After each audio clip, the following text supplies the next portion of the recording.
오늘은 삼국유사에 대해서 얘기할 건데 이 사진은 삼국사기 삼국유사입니다. 천마총 사진이고요. 그리고 부여 고구려 옥저 지도입니다. Glorious Korean Lovers, 안녕하세요, 이지은입니다. 제가 미리 예고드렸듯이 오늘은 삼국 유사에 대해서 얘기하고 삼국에 대해서 얘기할 건데요. 일단 삼국의 생성 배경에 대해서 말씀드리겠고, 제가 아직도 좀 몸이 회복이 덜 돼서 오늘은 제가 모습을 공개 안 하고 조금은 미스테리한 어떤 느낌으로 이제 기록 영상을 제작할 텐데요. 다음 주에는 좀 더 애교 넘치는 모습으로 돌아오겠습니다. 기대 많이 해주시고요.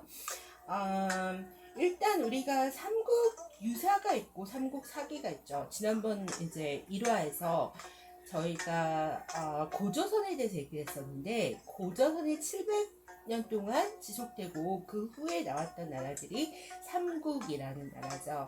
그래서 처음에 고구려, 신라, 백제가 있고, 고구려가 저희 이제 지도에서 머리에 부분에 해당하는 지금의 북한과 경기도 일부, 그다음에 부여는 지금의 충청도 지방이나 중부 정도를 얘기하는 부분이고요. 신라는 지금 우리 경상도를 얘기하겠죠. 경상도 부분이나 그 아랫부분을 얘기하고 있어요. 그래서 오늘을 다룰 부분은 삼국의 어떤 탄생 배경과 고조선의 역사, 고주명에 대해서 다룰 건데요.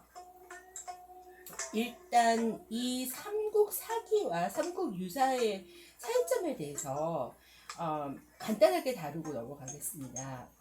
삼국 사기는 1145년 인종 24년에 인종께서 김부식에서 명령을 내서 고구려의 역사 10권과 백제 역사 6권, 신라와 통일신라 역사 12권 등의 모두 50권으로 일책으로 이루어져 있고, 사기라는 사는 역사사자고요. 그다음 기는 기록하다 할 때 그런 내용이고, 일단 우리가 오늘 다루는 삼국 유사는 어떻게 됐을까요? 유사는 1281년 충녕왕에 의해서 명령이 됐는데, 이제 충녕왕 7년에 이런 스님이 펴낸 내용이에요. 저희가 지난번에 다뤘던 당문신화도 이에 포함되어 있고, 우리가 이런 스님이라고 하면은 왜 그때 문화 자체가 어떤 불교 문화였죠. 이 스님, 이런 스님이 그 기록을 남기셨는데, 간단하게 이런 스님에 대해서 말씀을 드리지 않고 하면, 이런 스님은 1206년에 경안에서 태어나셨고, 원래 이름이 김건명이라고 하셨대요. 그래서 이거는 이제 내려오는 이야기인데, 이런 스님은 뭐 22세 양양이나 뭐 그런 어떤 여러 가지 절을 다니시다가 이 삼공사를 사실은 펴낸 거는 78세에 펴냈다고 하시더라고요. 그런 어떤 시대적인 배경은 그때는 징기스칸의 징벌이 많았기 때문에, 그리고 또한 그 어떤 이 고구려의 역사 자체가 그 뭐 몽골 제국의 징기스칸 해무진이 나라를 점령하고, 사실은 고종 23대 왕 때 6차례나 어떤 나라를 침입을 받아서 그 고구려 자체가 몽골의 일부분이자 부마국으로 그렇게 했던 어떤 치욕적인 역사의 배경이 있고, 일단은 그래서 그때 이런 스님이 어떤 저항 역사도 있으셨고, 그 나라에 대한 어떤 생각을 하셔서 이 삼국유사를 펴내셨다고 합니다. 그래서 일단 삼국유사는 국보 306호고요. 일단 그 고구려 같은 경우에는 475년이 정도가 지속했다고 해요. 그러고서는 이제 다른 이제 어떤 역사가 이루어지는데, 삼중산은 아까도 말씀드렸지 1281년 충렬한 7년에 이런 스님이 펴내신 5권짜리 역사책이고요. 당근신화도 이 책에 실려 있다고 하죠. 그래서 다시 이제 이야기로 돌아가자면 삼국 유사에 나와 있는 이 고구려 건국에 대한 이 얘기는 어디쯤이냐 하면 기원전 44년에 카시스로가 암살을 당하죠. 저희가 역사를 다뤘을 때. 그리고 기원전 34년 같은 경우에는 로마 장군 안토니우스와 이집트 여왕 클레오파트라가 결혼을 했다고 하네요. 세계 역사에 되면 그럼 그 사이인 기원전 37년 고구려가 건국이 됐다고 합니다. 사실상 우리가 기원전이라면 역사가 이렇게 거꾸로 올라가죠. 우리는 보통 이제 AD 같은 경우에는 1서부터 100까지 이렇게 100년이 흐르는 반면 기원전에는 역사가 반대로 높은 데서 낮은 곳으로 올라가니까 이 기원전 37년, 44년에 카시스를 암살을 당하고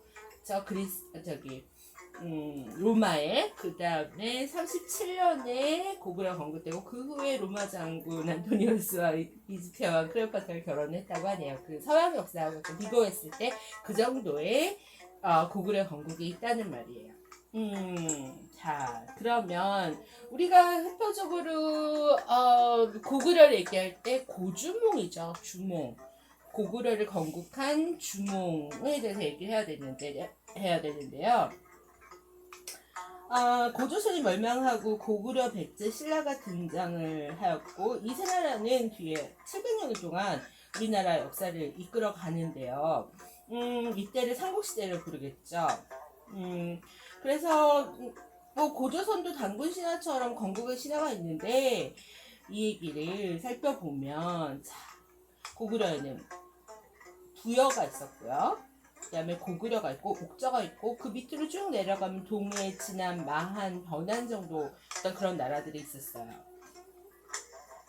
자, 우리가 그 설화를 얘기하는 주몽에 대해서 고구려의 주몽에 대해서 한번 얘기해 보려고 하는데요.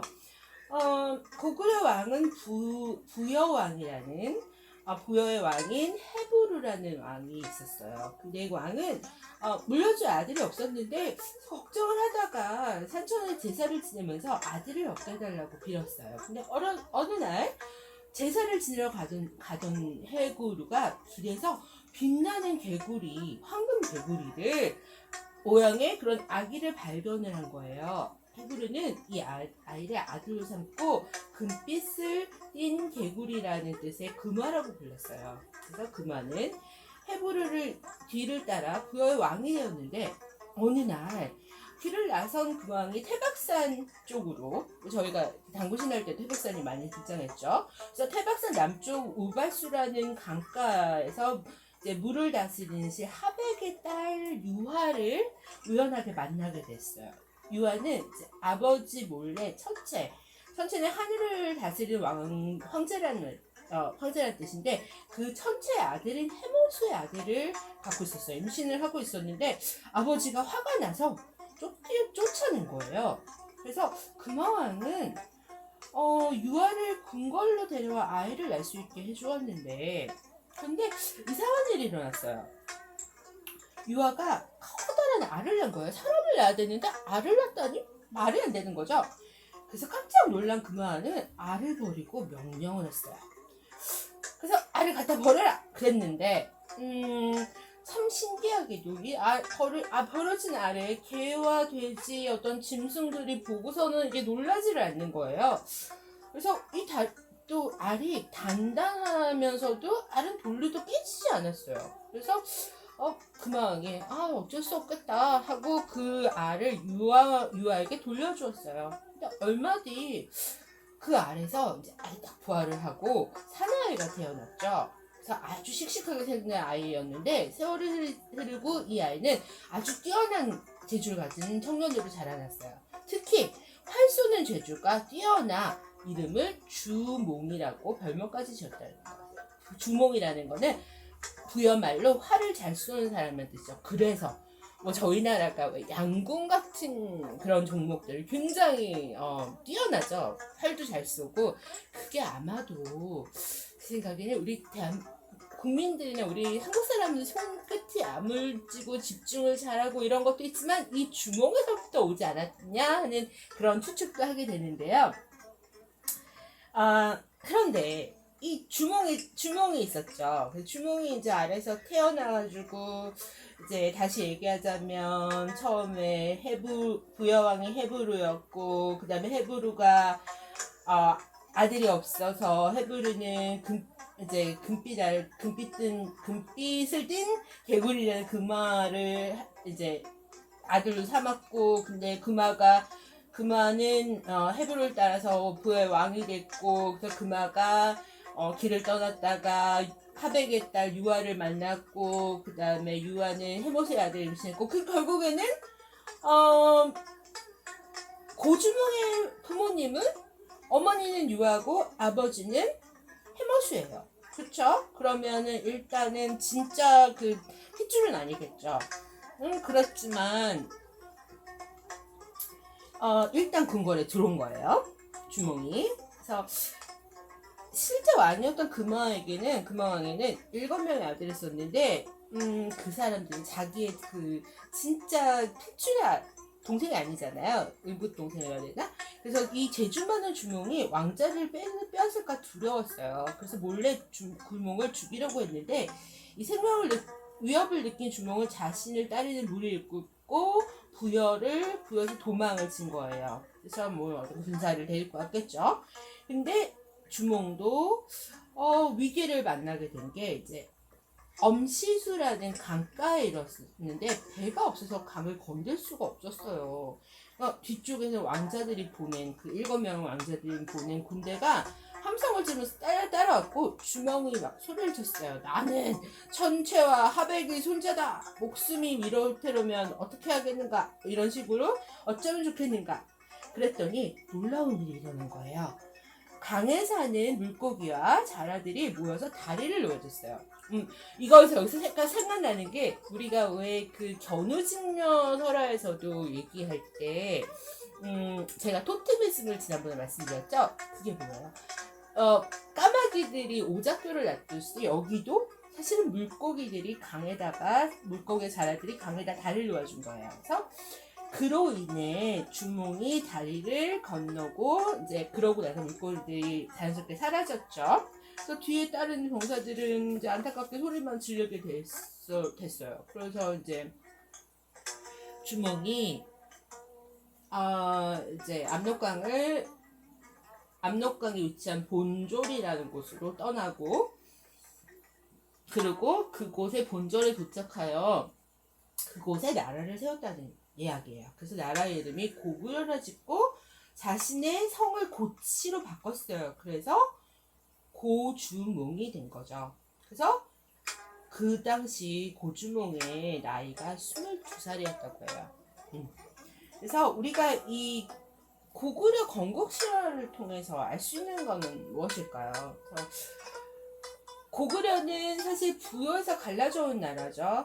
아까도 말씀드렸듯이 징기스칸에 의해서 이제 뭐 부마국으로 전락하고 이 이야기가 나와 있는 삼국유사를 쓴 이런 스님의 그런 어렸을 때 하든지 아니면 징기스칸으로 나라를 뺏겼을 때의 그 내용들이 있었고 사실 이제 부여로 인해서 부여 왕실에서 다툼이 있어서 고구려에서 갈라져 나온 거고 주명 역시 이제 이 아래서 태어났다기보다는 금화왕의 실질적인 아들이라기보다는 사실 뭐 왕실에서 자란 어떤 그런 자손일 수도 있겠고요. 그거는 일단은 추측이고 그래서 금화왕의 아들과 싸워서 이제 패했죠. 해서 어쩔 수 없이 본졸로 도망쳤다는 그런 사실을 알 수도 있을 것이에요.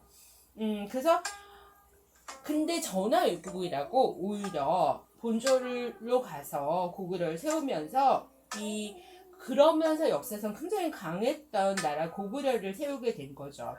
그래서 고구 사람들은 굉장히 자부심이 셌어요. 뭐 부여에서 쫓겨났다 하지만 자신들이 부여 사람들보다 훨씬 더 신성하고 강하다고 생각했고, 그래서 천재의 아들 헤모스를 조상으로 내세운 거고, 그다음에 뭐 물고기에 잘하는 어떤 내용이었을까요? 주몽이 졸본을 가는 여정에 강가에 살던 부족의 도움을 받았기 때문에 아마 물고기나 도움을 받았던 부족들을 물고기나 자라 같은 그런 거에 비교했을 수도 있는 거죠. 제사, 묵골 같은 사람들. 역시 주몽의 부하였던 그런 부족들이었던 것 같아요.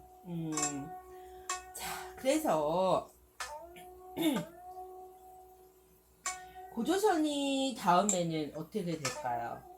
고조선이 멸망한 뒤 삼국이 시작됐지만 사실 우리 민족 역사가 두 번째로 나타난 나라는 부여였고, 부여는 기원전 3세기경에 세부터 서기 494년까지 600년간 존재한 나라고, 부여의 영토가 어딘지는 아직 정확하게 알 수가 없어요. 하지만 중국 만주에 있는 송화관 주변에 넓은 평화가 부여일 것이라고 어떤 예측을 하고 있어요.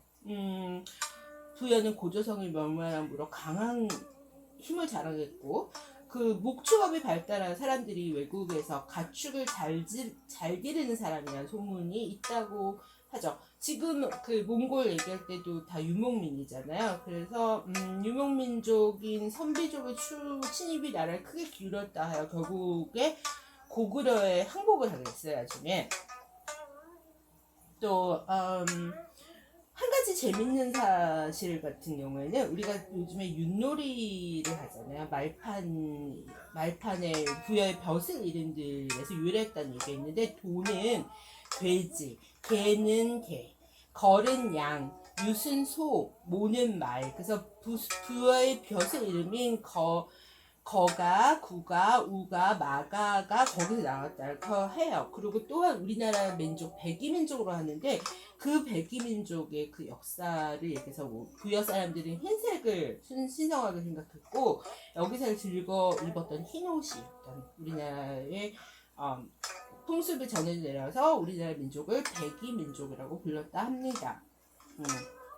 그래서 여러분, 오늘은 고조선의 배경과 아래서 태어난 주몽에 대해서 얘기했는데, 우리나라가 사실 신라도 이제 다음번에 다루겠지만, 신라는 뭐예요? 박혁거세라고 해서 그 박혁거세도 아래서 태어났죠. 그러니까 여러 가지 그 옛날의 부전설화라고 하는 것은 사실 어떤 동물 뭐 이런 거하고 굉장히 관련이 있는 것 같아요. 우리나라는 뭐 유목민이기도 했고 농사도 졌고 뭐 여러 가지 있지만, 어떤 자연하고의 어떤 그런 조화가 굉장히 자유롭게 이루어진 그런 민족이라 지금까지도 그런 역사가 전해져 내려오고 있다고 저는 생각을 하며, 자, 그럼 여러분 한 주간 잘 보내시고요. 저는 다음 주에 몰래 돌아올게요. 한 주 잘 보내시고요. 다음 에피소드로 뵙겠습니다. 감사합니다. 사진들 다시 한번 보여드릴게요. 삼국유사, 그리고 고정 건물들, 또 우리 흔히 볼 수 있는 건물이죠. 그리고 이거는 옛날에 또 있었던 거 천마총 사진이 나올 거고요. 그리고 이거는 지도예요. 자, 여러분 안녕. 다음에 봬요. 감사합니다. 그럼 여러분 안녕.